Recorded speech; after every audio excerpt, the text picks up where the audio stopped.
How's it going, Ruction Nation? Today we're doing our 30th episode. It is the Behind the Hard Hat with Cody and Nick. We posted 3 questions on our Instagram, and we're going to go over the responses that we received for the 3 questions. So to kick things off, the first question was, what's one thing about the construction industry that needs to change? We got a response from the blonde welder who was our guest on episode 16. If you want to check that one out, she's an industrial welder from Canada. Very interesting episode. Her answer to the question, what's one thing about the construction industry that needs to change? She said wages and treatment of women and treatment of young apprentices. Yeah, I know that we kind of hit the surface level during her episode with that question, and I know it's a question that's popped up a few times through different episodes and in conversation. I guess, what's your initial thoughts, Nick? I mean, I would definitely agree with her answer. I don't know the exact disparity, if you want to call it that, between wages between men and women in the construction industry specifically. But I do know that there are a lot more women joining the trades. I'd say over the last 5 years, I've probably seen, 500% increase in women on site. So yeah, it's a valid thing to talk about and kind of go down the rabbit hole of treatment of women. I mean, that's just ridiculous that even has to be brought up. Great. I would say treatment of anyone on site, because it women specifically, that's a whole thing, but just treat other people with respect. I mean, we're all there to do a job. Personal attacks, disrespect, there's really just no place for that on the job site. And yeah, you see it from time to time, and it's just you kind of get disappointed in humanity when you see that happen in real time. It's just kind of unbelievable too. But yeah, I would say that's a very good answer, and yeah, I hope wages and treatment of women and young people can improve over time. It's definitely something that needs to change if it's a problem. I was trying to think about this. What would you specifically do to go out of your way to make sure that both women and young apprentices are treated with the respect that they're deserved, or that they deserve?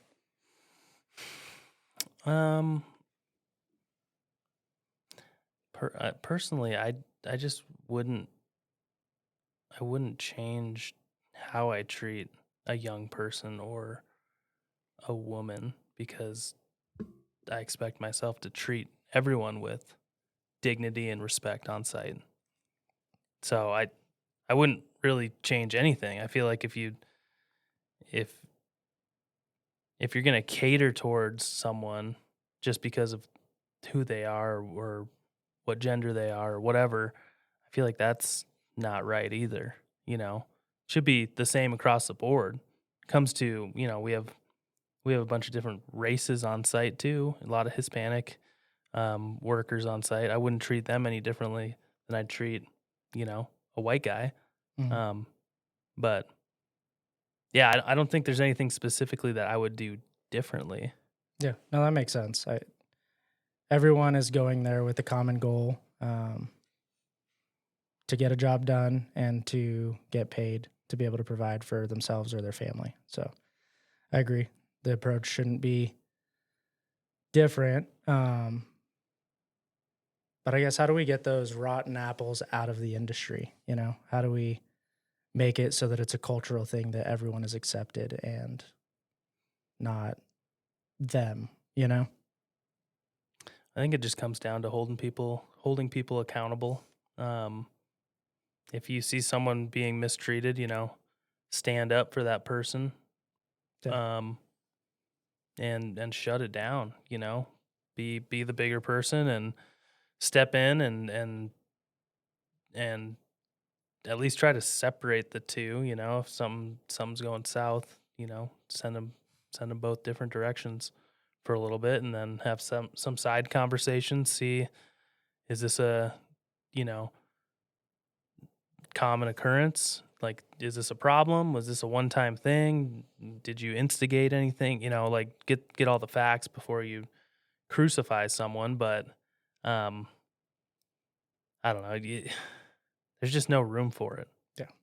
So holding everyone accountable, I think, is the only way. And it's not going to come from the CEOs. It's not going to come from um, the top level people. It's the people on site that see it every day, and can actually make a difference in the day to day. Yeah, I 100% agree with that. Thank you to the Blonde Welder for submitting your response, and I hope multiple people hear this and they agree and they have something to add to, and they share a comment, or somehow a community is established where people can talk openly about it, pros and cons, how to approach different things, and hopefully that starts the conversation or sparks a discussion somewhere. Along with that, we've got 2 more people that submitted questions along or with the same question or for the same question. Tyler, who's an equipment operator, he said, this is more of a question, but why does everyone point fingers instead of solving problems? How do you build a culture where people own mistakes? I think it's this is truly 2 different things, right? The first portion, people pointing fingers instead of solving problems. Pointing a finger is way easier than solving a problem. It takes way more effort from any individual to figure something out. I'm trying to think of an example. I have so many. You want to share 3 of them? I don't. Let me think about it. A lot of them, I don't want it to be too fresh. Sure. Yeah, that's fair. But you know what I mean? It's way easier to point the blame at someone instead of really diagnosing a situation and chasing the solution all the way to the end.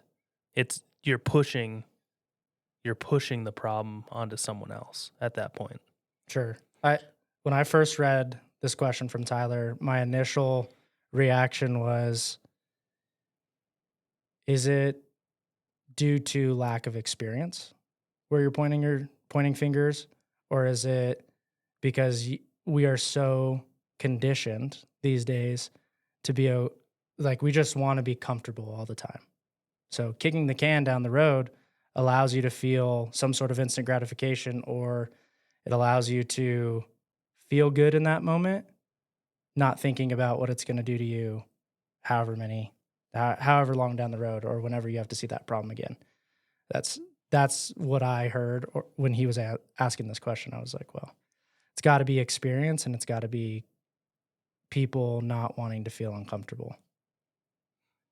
Yeah, it's kind of instant gratification if it all of a sudden is off your plate and now it's that guy's problem. Yeah, we all work on teams, and it 100% is easy to just be like, I don't know, Joe should have just, I don't know. I couldn't do it because Joe did that, Right. which is, does you and Joe no value, The second portion of this question, how do you build a culture where people own their mistakes? I think you have to take you can't crucify people for mistakes, or else they're just gonna avoid them. They're gonna dodge them. They're gonna hide them. They're gonna hand it off to someone else. Make it not their problem anymore. I think the way to change that is to is to just understand that mistakes are going to happen, right? Mistakes are going to happen. That's the whole reason why we're there, is to solve problems in a management role. So it's like my kids, right? If they make a mistake and I just freak out, they're gonna hide those mistakes moving forward. 100%. Right? Yeah. But if we can sit down, calmly talk about it, discuss solutions, and not, it's rarely ever, one guy's fault, right? It's always like a chain of events that lead to something. So just because it's, this guy dealing with a mistake doesn't mean that he's solely responsible for the mistake. You got to make it a team. It's a team problem. It's a team mistake, right? 100%. Now that person can own the solution. I don't think they necessarily need to own the mistake as like, you are a shitty construction worker. Yeah. Shame on you. It's all right. Something's messed up. Who's going to run this to the end? Take it. And if you get stuck, loop everyone else in. Yeah, it's that taking ownership, having pride in your work. I know you've heard me say this, but like you just said it at the beginning, actually. You said you can't crucify somebody for mistakes. Shit's going to happen. It's inevitable. And there's too many things that happen on a job site. We can't catch all the little things if everyone's afraid to tell anyone, it's leading by example.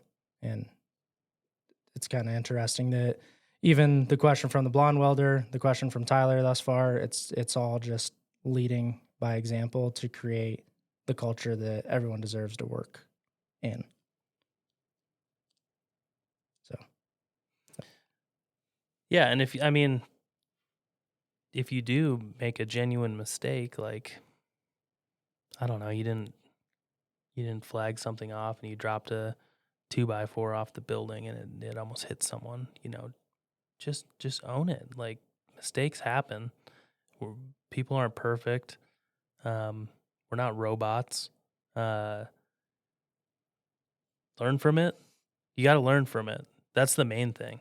The mistakes are going to happen no matter what. Just don't do it again. right. I want to flip to the back.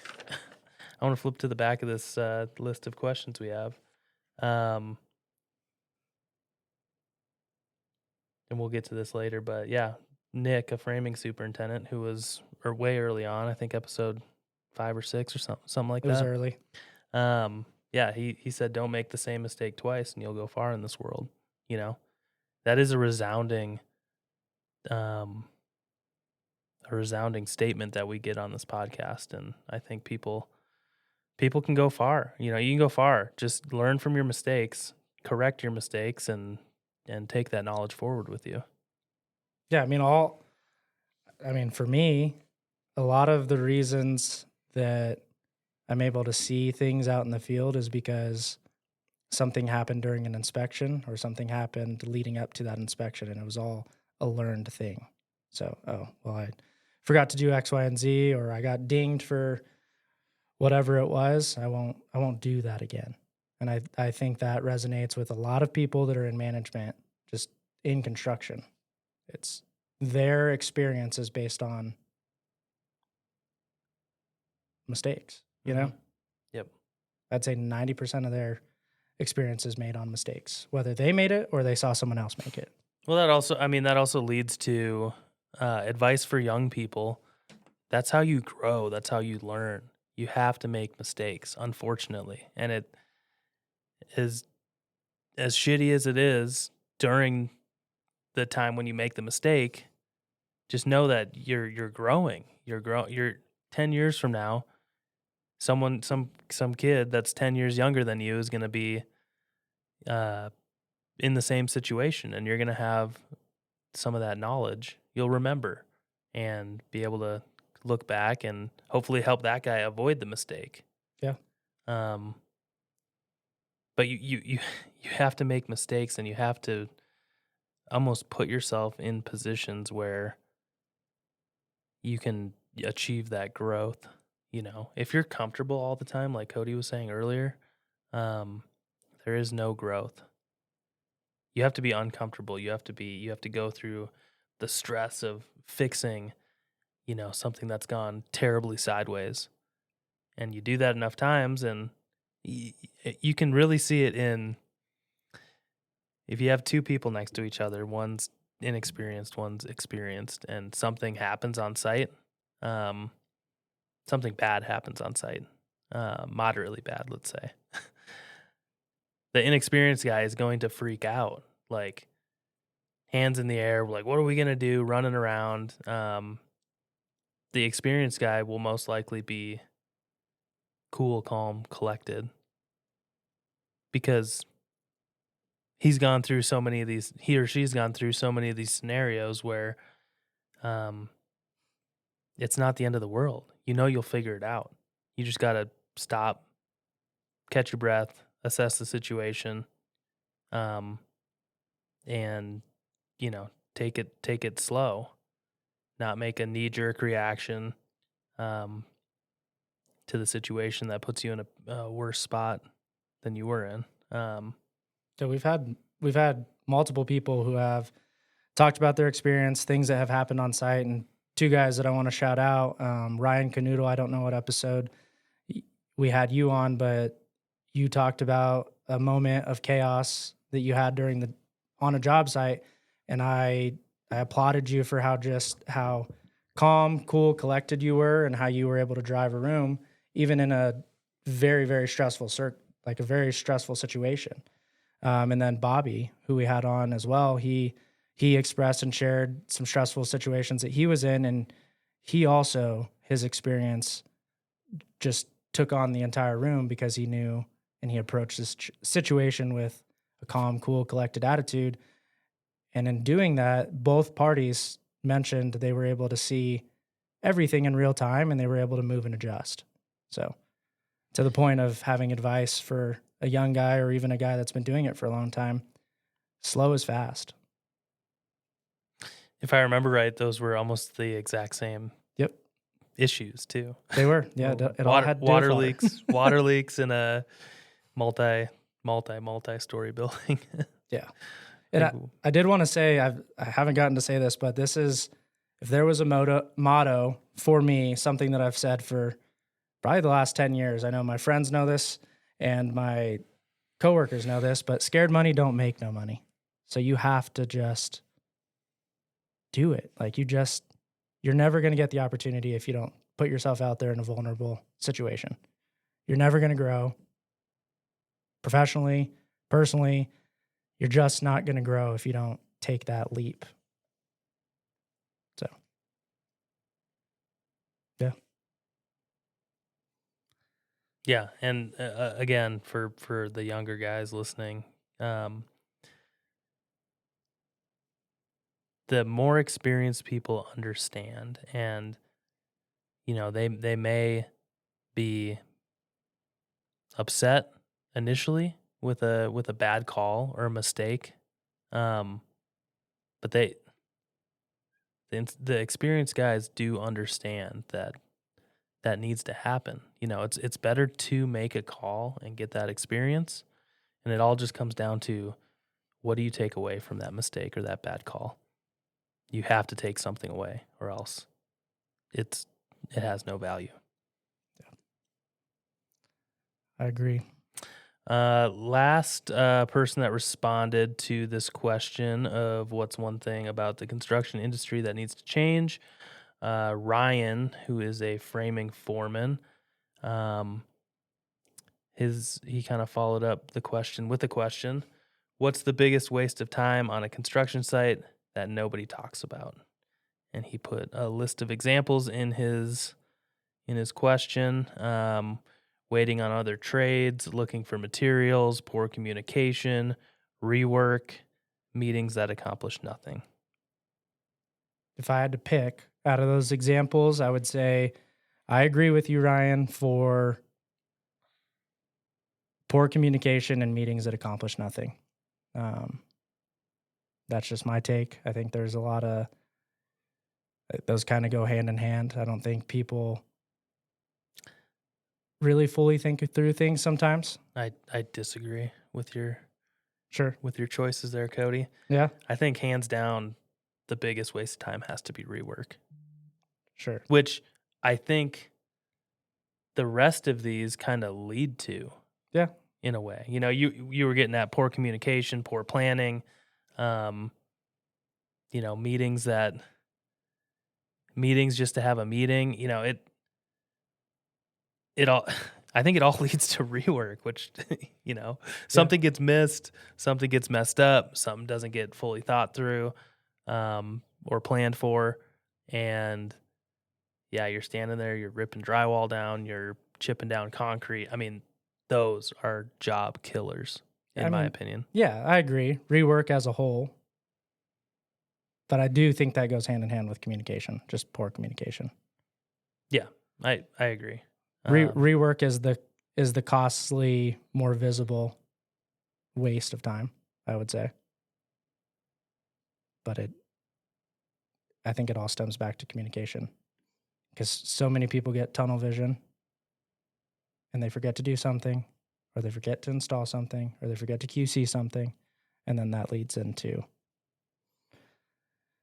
rework, which, yeah. There's nothing worse than rework. It's horrible. It's horrible. Do you have a story, or do you have a example of rework that resonates with you?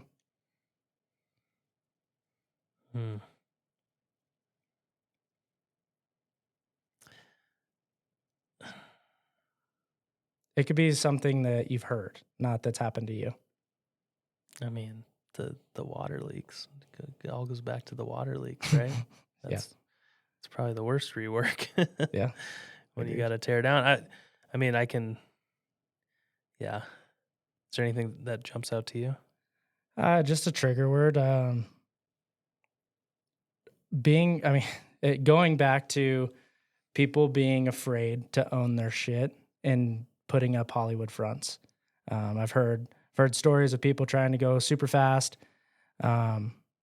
being afraid to have those hard conversations, and then in the 11th hour, their sins or their skeletons in their closet start to come out. You know, I can't think of one particular thing, but every person that's been in the industry knows someone or has heard of a story of someone just forgetting critical things.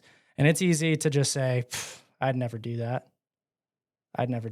But it's kind of a lie when people say that. You know, you can get caught up, and that's just a little bit of people's pride getting in the way, because it truly could happen to anybody. The magnitude could be different. The scale could be not as large, but if you're not slowing down, taking a breath, and you don't have the ability to bounce things off of other people, whether it be a subcontractor or a teammate or a colleague, you very well could be in a very, very bad spot, you know?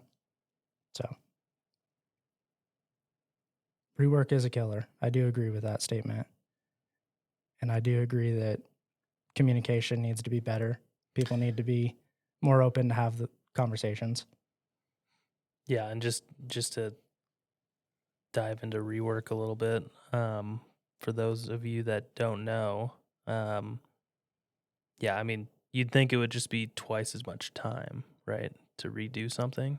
You're just doing the same thing over, but no, it's usually 3, 4, 5 times as much time going into the same thing. So if I've got a 50-foot corridor that's been drywalled, but we forgot to run the fire alarm, for example, you got to tear down the drywall, which takes time.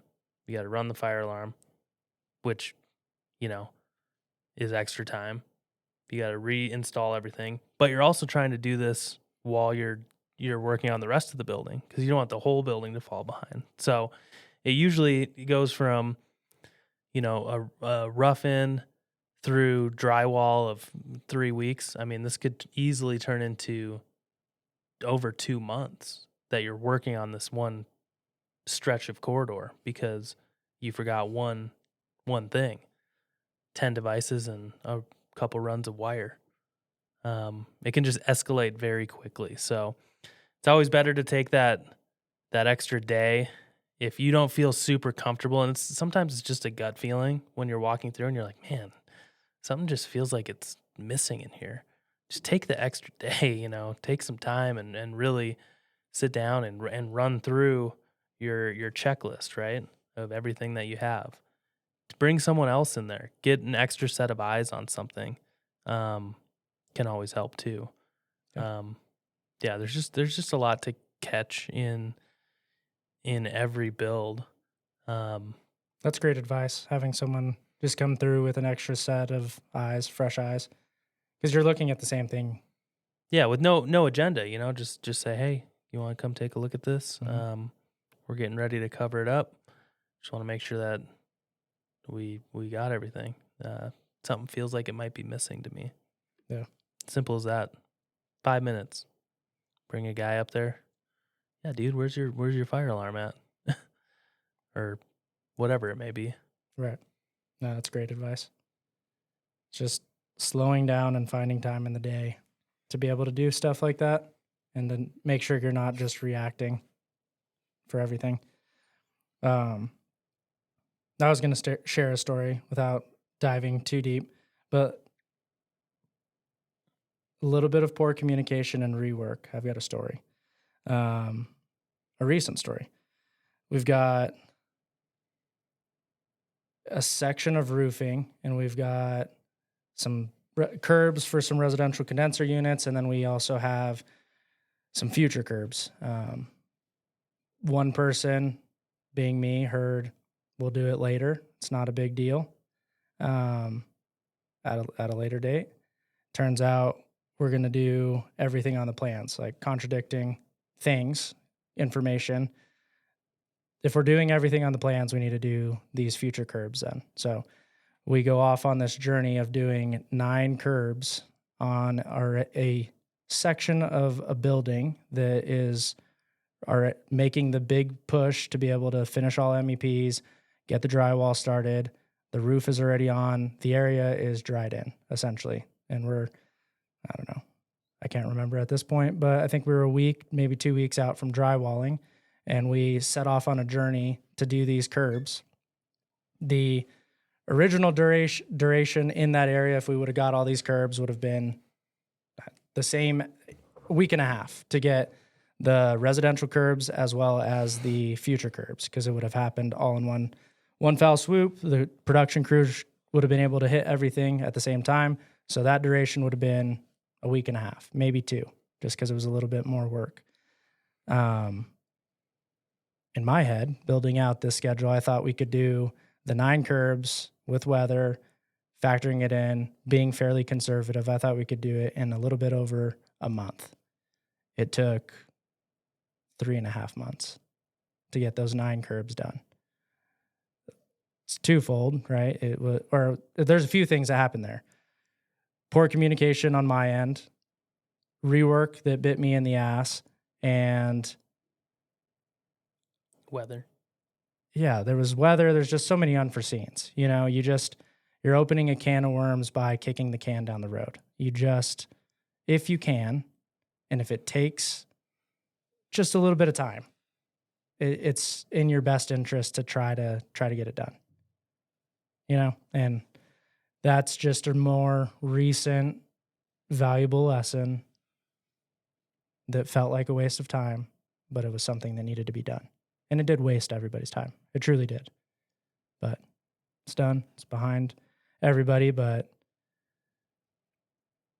I guess the moral of the story is make sure you're communicating clearly, and it should help. It's not going to alleviate everything, but it should help minimize the rework, because that sucked for all 4 parties that were involved in that. So shout out to you guys that did it. Appreciate it. Thanks for getting it done. Looking for materials. I can't specifically relate to this one, but I can talk to it because we have guys that can waste half a day looking for the stuff they need or going to purchase it or whatever. It comes down to planning, right? And for anyone, who's relying on a manager to provide these materials, like, don't be afraid to, get on them and be very clear, like, hey man, we're not going to be able to start this. I'm going to waste half the day or a whole day waiting for materials before I can get going. Doesn't need to be emotional, doesn't need to be personal. It's just communication, right?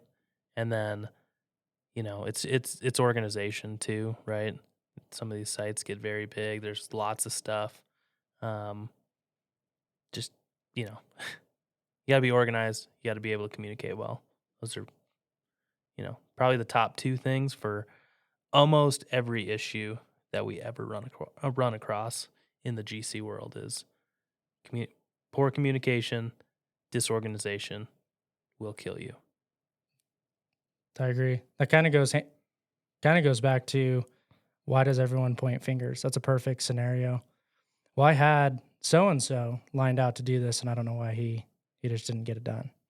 You got that person. It is in your best interest to manage up and set the expectation. If I don't have whatever it is, if I don't have X, Y, and Z by this morning, I'm not going to be able to finish unless I stay late or whatever. You just have to manage up, set those expectations like they're setting expectations to you. And to the point that Nick just made, doesn't need to be emotional, doesn't need to be over dramatized. It's just a transaction. It's business. You don't have what you need to be successful. They're the person in front of you to get what could make you successful. They need to have it there for you. They need to be prepared. Again, Nick said you need to have a plan. You need to be prepared. And it's like a well-oiled machine. If you're prepared, you'll have the stuff. Your guys will get the stuff done, and on to the next one, on to the next thing. What's the best way to communicate, in your opinion, Cody? Between GC subcontractors, between GC team members, between subcontractor to subcontractor, and then internal subcontractor, the tradesmen out on site. Unfortunately, I'm going to say something that I've been against for a very long time. I wish you could just have a conversation, and in some cases you can. Some things are small enough, but the reality is the fast-paced industry of construction, we're just going way too fast. People are human, they forget, or maybe someone has a way better memory. I personally don't. So something that I think everyone should do is carry a notebook, or they should follow up with a list through some sort of something, an email, a text message, something. You need to be able to document what's said so that you can go back and say, why isn't this done? Or, oh, you responded. I held you up because I forgot to do something, So I think the best way to communicate, to answer your question, is through lists and just following up on those lists. It could be a piece of paper that you guys all write on, or it can be an email that everyone's on, or that's basically it, in my opinion. What's your favorite form of notebook? Favorite form of notebook? This is a specific Cody question because I know what the answer is. Well, I love me a cardboard piece. And if I'm feeling real crazy, a 2x4. Yep. Yep. Anything I can get my hands on, I'm going to write a list. If I get past 3 things, I usually have to write it down. If you see me on site and I have a piece of cardboard, it means business. Yeah, I mean, for me personally, communication wise, just so many things get said, so many phone calls, so many. I personally hate text messaging because it's so easy to, there's there at least with an email, it's in my inbox, it's sitting right there, so I scroll past it every day, like, oh shit, I gotta get on that. A text message, I'll get a bunch of texts from the same guy, and it's, by the time the end of the day or the next day comes around, I'll get another text and the previous ones are gone. Who scrolls back in their text messages? Yeah. Like nobody. Um Unless you're trying to find something. yeah, unless you know what you're looking for, but Yeah. it can just get overwhelming is what I'm getting at. Um Clear, concise communication is huge. Yep. If you can say way too much and just complicate a situation beyond anyone being able to follow what's going on. So say less, that's my advice to people is say less. Make sure what you're saying um is relevant, right? Yeah. The- Accurate. you don't need all this fluff, and you don't need to, there's some guys that will just go down 10 different rabbit holes while you're talking about one thing, and by the end of the conversation you're like, what was the problem? What was the original thing we were talking about, And it's very common. It's very common. So, that's my advice to people. Clear, concise. If you can send something in an email, and I I talk shit about emails all the time because it's so easy to fire something off and just, wash your hands of it. Oh, no, I sent an email, you know? But at the same time, it's the same thing. Clear, concise, and important. If it's something important, it will be noticed. It will be addressed. Mm. But if you're just firing off every little thing, it just kind of gets washed away, in the sea of emails. How many emails do you get a day, Cody? A lot. I'm looking right now. Yeah, I mean, hundreds a day is pretty much the norm for any manager in this industry. I've got 94 right now. So, yeah, I quit at probably 1.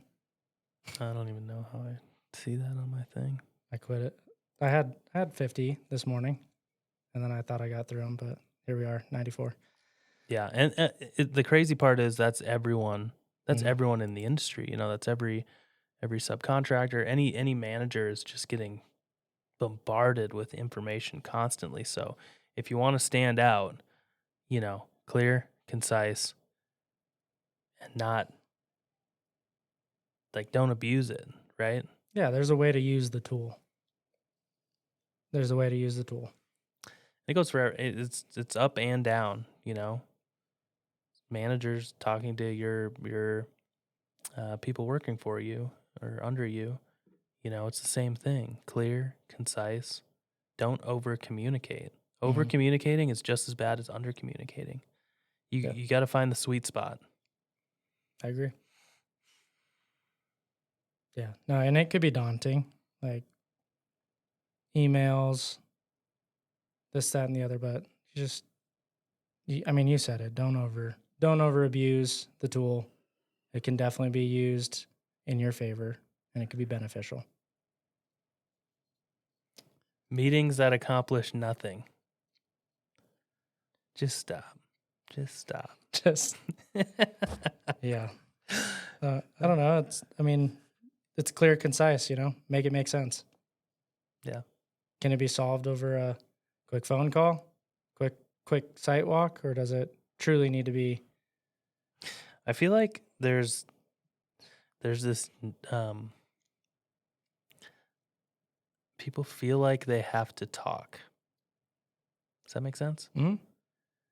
It's okay to say, no, we're all good. I got it covered. Or I'll talk to, so and so later. It's just something small. it.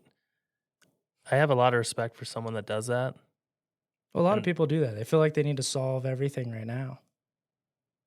And that's where rework happens. Yeah. Because you're just fucking rushing. You're just going and going and going, and you don't. Yeah, it's okay to table something. It's okay to, not say much during a meeting. If you ramble in a meeting and know that no one wants to be in the first place, everyone's busy. Everyone's got stuff to do. Sitting in a meeting with someone rambling for 20 minutes is like, it feels like 20 years. You're just like, holy shit, get me out of here. And then it causes resentment, pointless meetings are horrible. Yeah, agreed. Sometimes they have to be done, but yeah. Well, it's also, sometimes you don't see the point too, Sure. right? You can always ask that too. What's the point? What's the point? What's the goal of this meeting? What are we trying to accomplish here? Yeah. If it starts going to a place where you're just like, what the hell are we doing? Ask the question. What are we trying to accomplish? What's the point of this meeting? Yeah. Don't be afraid to pipe up. Moving on to our second question that we asked the Ruction Nation community. I said, want our opinion on something in the trades. So we just wanted to open it up. What does that mean? We wanted to open it up and see if anyone had or wanted to ask us a specific question to the trades, is what that means. I'm following. Do you have a question for Nick or Cody, basically? So Luis reached out. Luis or Lewis? Luis, who's a concrete finisher, asked, do you think the next generation actually wants to work in the trades, or are we doing a poor job of selling construction as a career? I don't think we're doing a poor job of selling construction as a career. We're definitely in a pretty monumental shift, in my opinion, just with the AI boom, social media, and all the content creators that are really pushing blue collar. It's definitely starting to be a trendy thing. So I don't think we're doing a poor job selling construction. The money's there, the opportunity's there, the ability to grow is there. There's not a lack of work throughout the entire world. But does the next generation actually want to work in the trades? I don't know. I don't think as an industry we're not giving enough, or I don't think the school system is giving enough resources to kids, which is one of the biggest elements and the biggest reasons why we started this podcast is to create awareness and to give a platform for people to talk about what they do, and in turn, hopefully spark some interest in some young people. But it's hard. Like it's not very glamorous all the time. It takes a minute to understand it. It takes a minute to learn it.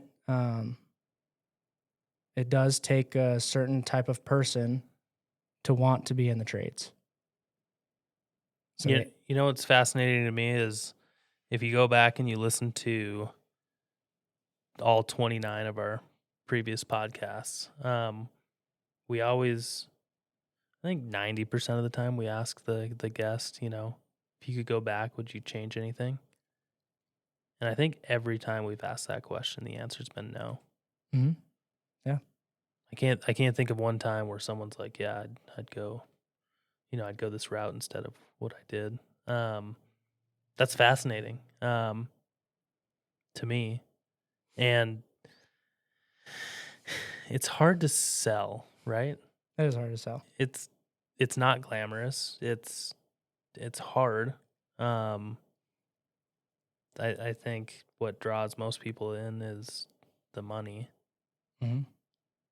Um, I mean, but in those 29 episodes, we've had high school dropouts all the way to people who have graduated college, and every bit in between of there, every in between of all of that, different stopping points for education.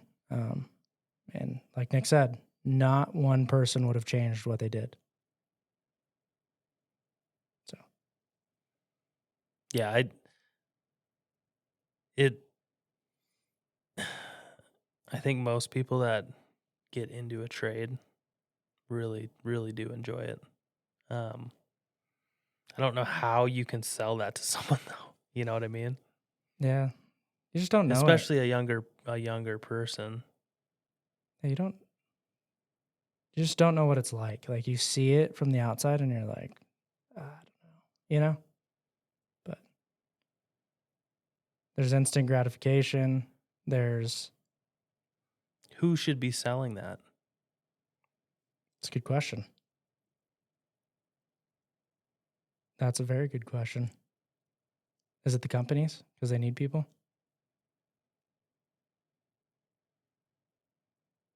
Yeah, I don't know. I mean, we talk about it, right? There's a labor shortage. Everyone talks about it.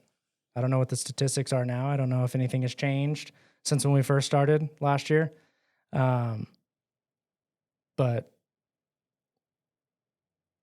the work's not going anywhere, but we don't have enough people to cover the work. It's also a huge opportunity. You know, there's Mhm. just so much upward,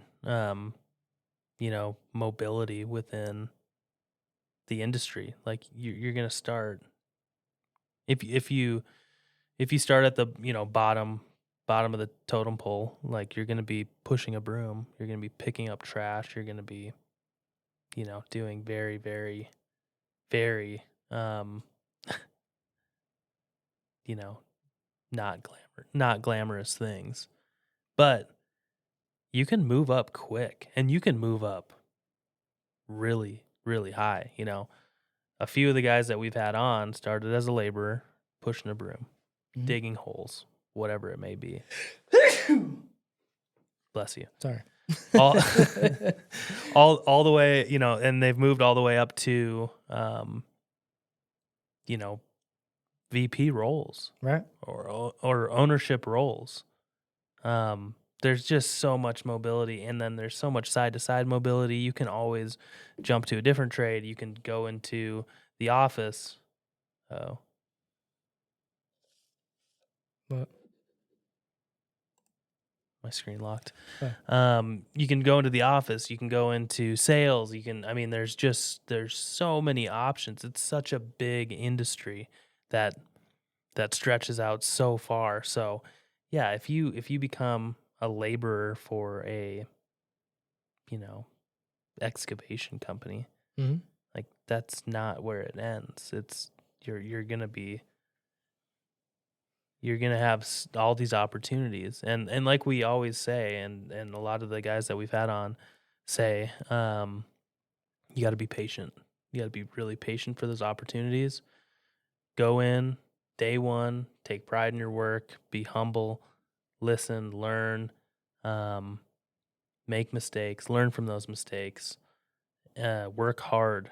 Work, put in the hours. Especially when you're young, because that goes away Mhm. when life happens. Um, put in the hours. Good things will happen. I guarantee it. Yeah, one thing my dad always told me when I was growing up, when I started working, I should say, is your bosses are watching. They see. They see what's going on. So, if you're working hard, like you don't need to make a big scene. They will see you working hard. They will see you showing up on time. They will see you, you know, um, leading a crew.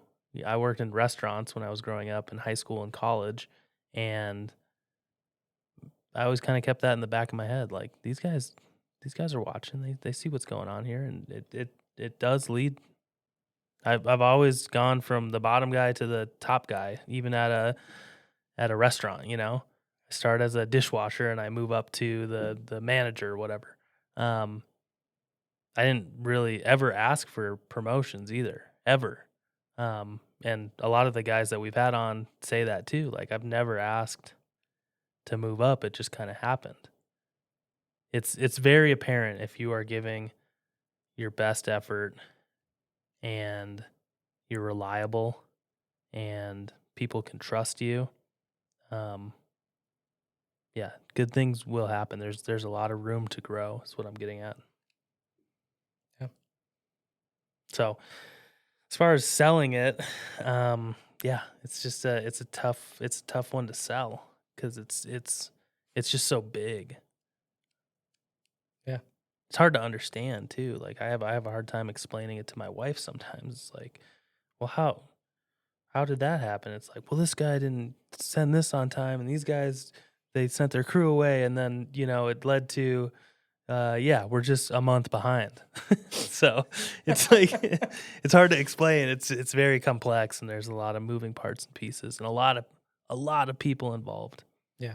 I've said this many times, but it blows my mind how many man hours go into every little thing in a building, from ownership to investors to designers, engineers, suppliers, tradesmen, managers, laborers, all the way up and down the line.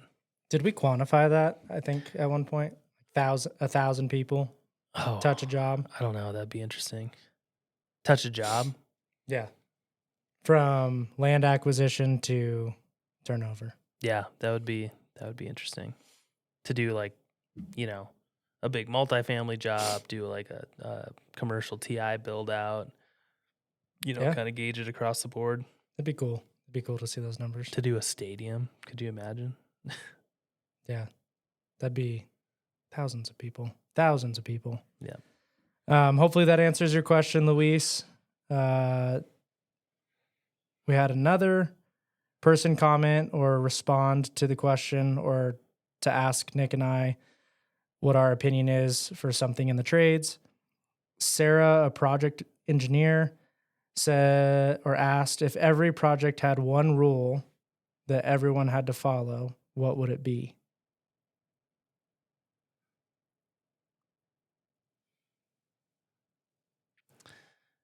My mind immediately goes to safety. That's the number one worst thing that can happen on a job site. So the one rule would be safety first. As cliche and as obvious as that sounds, but yeah, for anyone that's ever been on a job site where someone gets hurt or dies, God forbid, it's horrible. That someone everyone knows, works with, and it just happens so quickly, unexpectedly, and that person's whole life changes. That family's whole life changes. Yeah, no building, no construction project is ever worth someone getting hurt or killed. Yeah, I mean, it's everybody's, I don't want to say responsibility, but everyone is entitled to stop if they see something that's unsafe or if they feel unsafe. I agree. There should be no skimping on safety. That needs to be the one rule. Getting everybody home.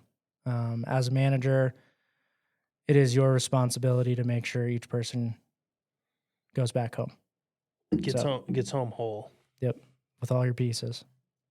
So, safety, I agree. Thank you for the question. Brandon, a carpenter, submitted on this same question. What's one habit you've seen from the best superintendents or foremen that separates them from everyone else? I've got two. One has already been mentioned.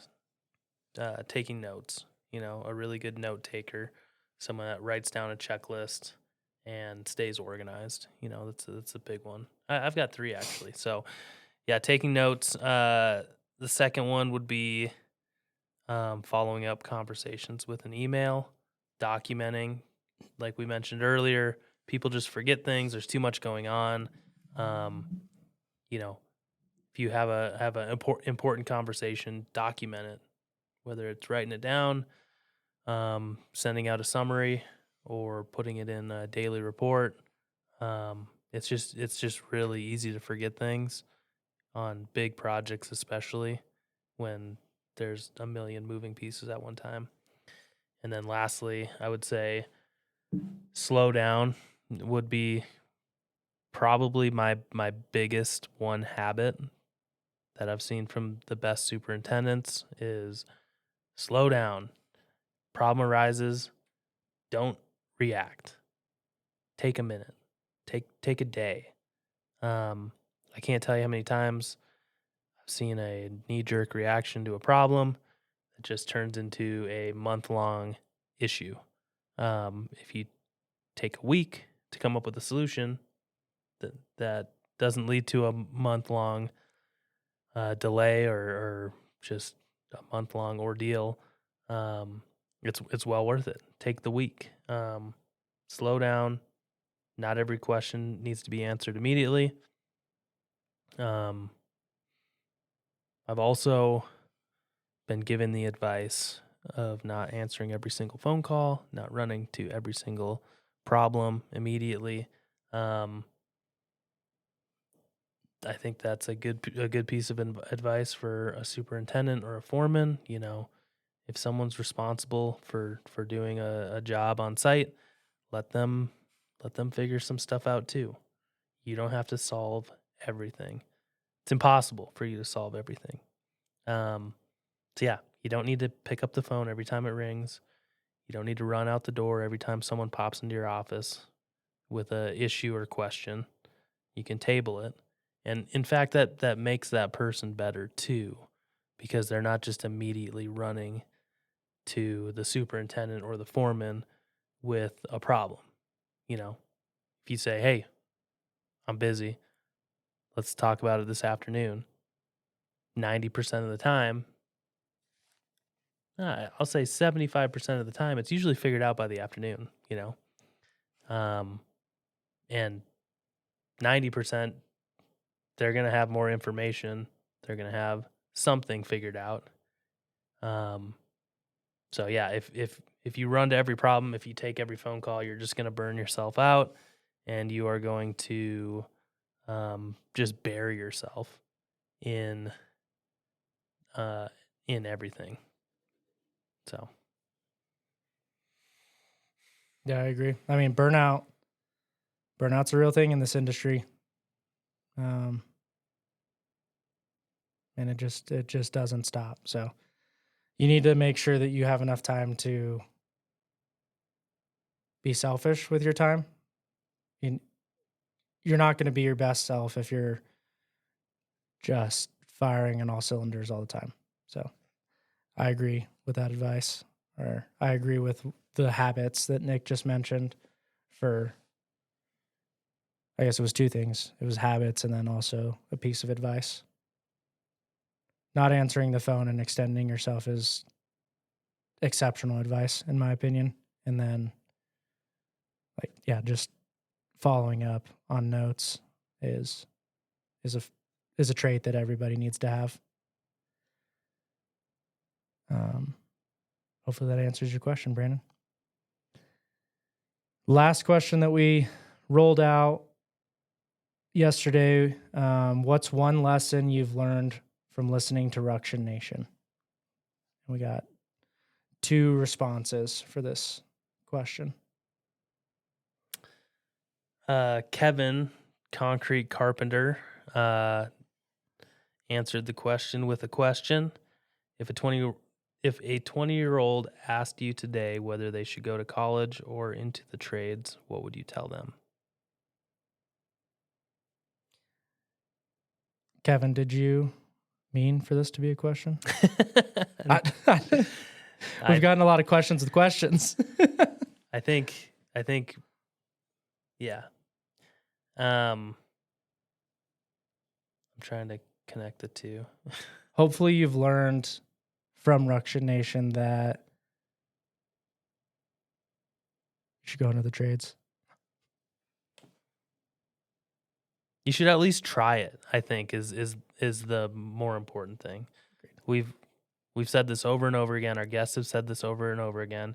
If you have any inkling that you might like something or that you want to learn about something, go try it for a summer. You know, if you're going to school, go get a summer job. Like all these companies are constantly hiring for grunts, you know, the lowest position, but at least you can get out there and check it out and be like, holy shit, these guys are actually kind of cool. Oh my God, that guy's really smart. I'd like to do that. I'd like to be that guy someday. Exposure is step one. Um, On the flip side of that too, if you don't like it, you tried it for a summer and then you go to school, but you know in that back pocket and you know deep down because you tried it, it's just not for you. And that's okay. But at least you tried it.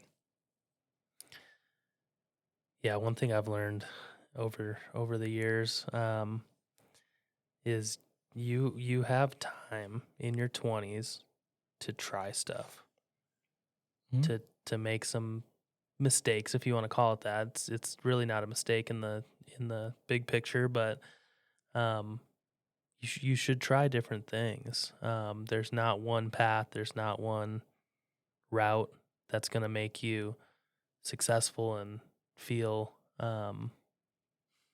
accomplished. So give it a shot. We've got a guy on our crew who was what 19 when he Mhm. jumped on. Yep. This was last summer. Didn't know a thing. Um, I I interviewed him and I was like, "Yeah, what's your experience or why are you interested?" And I think he like painted a fence or something. Um, and he's like, "Yeah, I'm interested." But oh my gosh, the guy has just grown so much on our site. It's been really really cool to see. And you talk to him, and he's like, "I think I want to be an architect." You're like, "That's really cool, man." You have to go to school to be an architect, but you figured that out by being on the job site and seeing this really big, cool job going up, and um, just hearing the chatter of the job site, whether it's our team talking about, you know, designs, drawings, getting opinions from ownership, from the architects, from the engineers constantly, or hearing the trades talking about issues or um, solutions, more importantly, on the job site, and yeah, just figuring out a path forward. You gotta get some exposure. Because I'll tell you what, I went to school. I've said this several times. I went to school for civil engineering. Went to school for 5 years, and man, we didn't really learn that much real world stuff in school. If I'm being honest, I learned how to do a lot of hard math, which I probably can't do anymore. You're pretty good with the numbers still though. Yeah, but it's not like I'm not doing like calculus or anything Sure. ever. Yeah. um, Yeah. but I do wish I got a little bit more exposure. The best part of my college experience was my internship. I worked for a subcontractor doing retaining walls, and I was in the estimating department of that company. And man, I learned so much over the course of 1 year.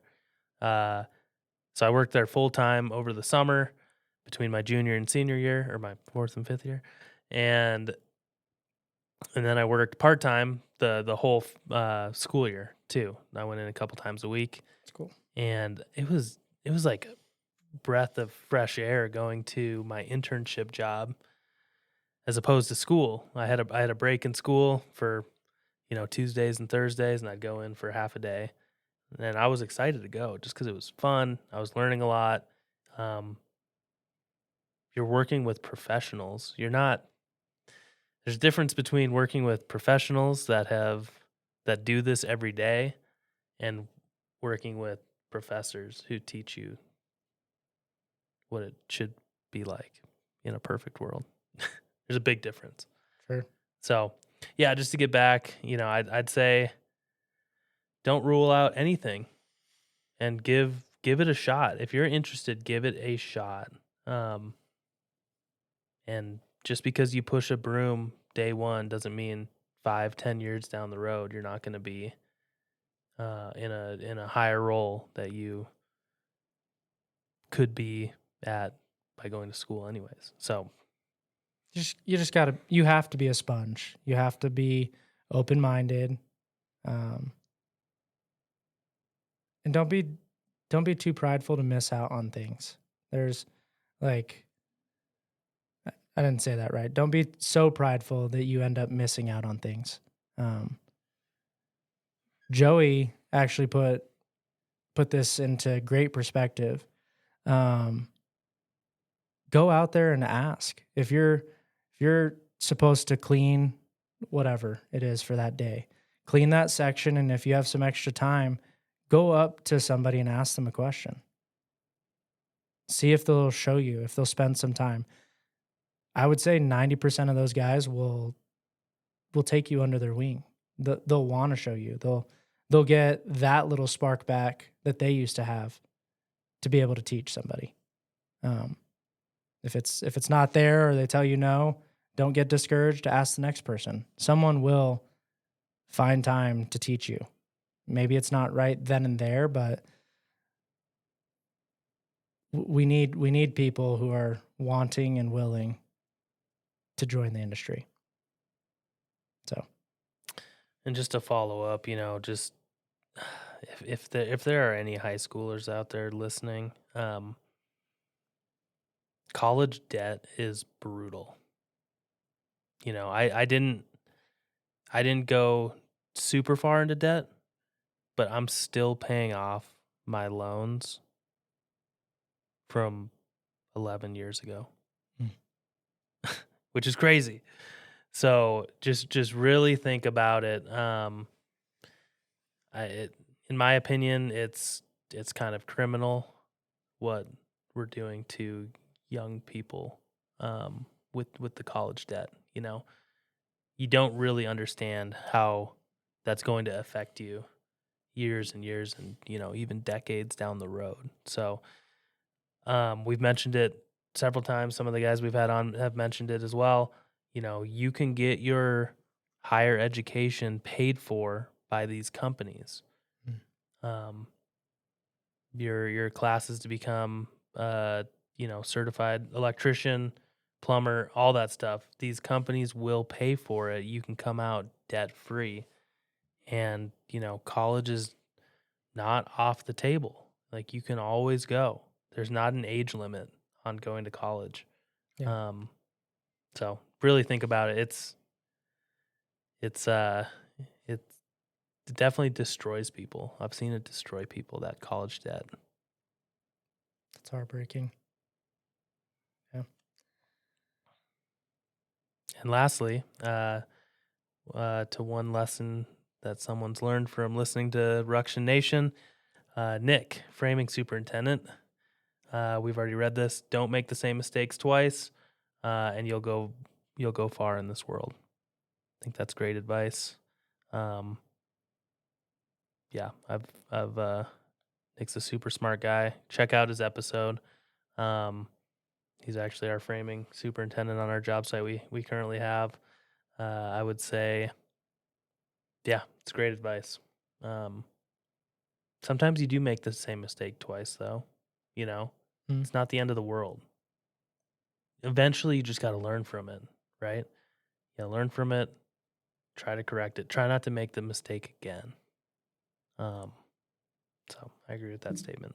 Yeah, like Nick said, Nick Rems, I want to say he was probably the 5th episode. I don't know if that's 100% accurate, but phenomenal information from that individual. And Episode 5, right on the money. Great value from that gentleman, and I think a great piece of advice to end on. So, like Nick just read, Don't make the same mistake twice, and you'll go far in this world. What's one lesson that you've learned from listening to Ruction Nation, Cody? One lesson that I've learned. Yeah, I've learned a ton. I have genuinely enjoyed every single episode, and I've learned something from each person that we've been fortunate enough to have on the episode. One thing that I've learned from listening to Ruction Nation would be how bad we needed this podcast. And I'll toot our horn a little bit. The community of just our little community has really rallied around Ruction Nation. We're seeing some really cool interaction. I mean, this is just a testament to our listeners and just kind of the caliber of people that we have listening to Ruction Nation. So I'd say the coolest thing and the one thing that I've learned is just the blue collar and the construction industry truly needed a community and needs Ruction Nation. There's been a lot of value and there's been a lot of cool success stories or things that people have learned from other people's episodes. So thank you to everyone. And I do genuinely appreciate all the value that you guys are giving everybody that's been listening. So that's what I've learned. What about you, Nick? What have you learned? Mine's similar. I've learned that people not only need to talk about the stuff that we're bringing up on this podcast, but they need and they want to talk about all this stuff. So don't be afraid to talk to people on site. People are more than happy to share, and it's almost good for both it's good for both parties. Someone gets to learn a little something about either what they do or what they have going on site. And then also, that person just needs to talk about it. Cody's mentioned this before, but it's, you go home at the end of the day, you're exhausted.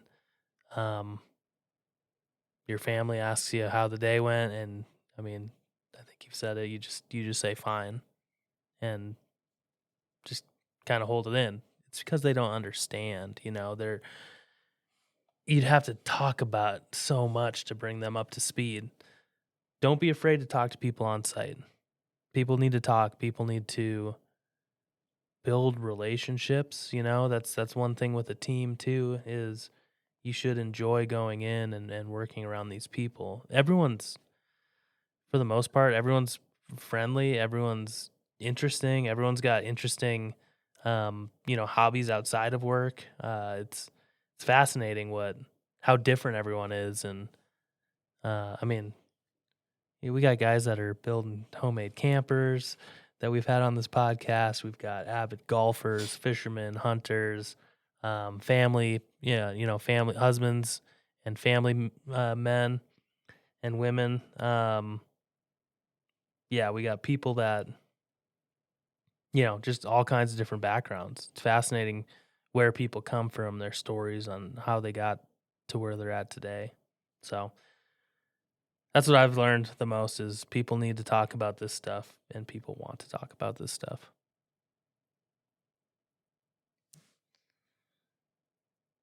Yeah. Thank you guys. Appreciate it. That's all I got. You got anything else? Nope. We'll do another Behind the Hard Hat in 10 episodes, episode 40. So we're going to have some good guests here over the next, I guess that'll be 3 months-ish. Yeah, it'll close it. Will it close out the year? No, not quite. Yeah.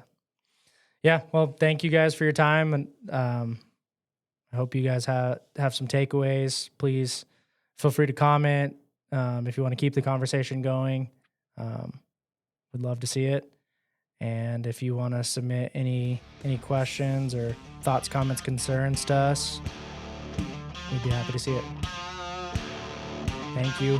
Thanks, everyone.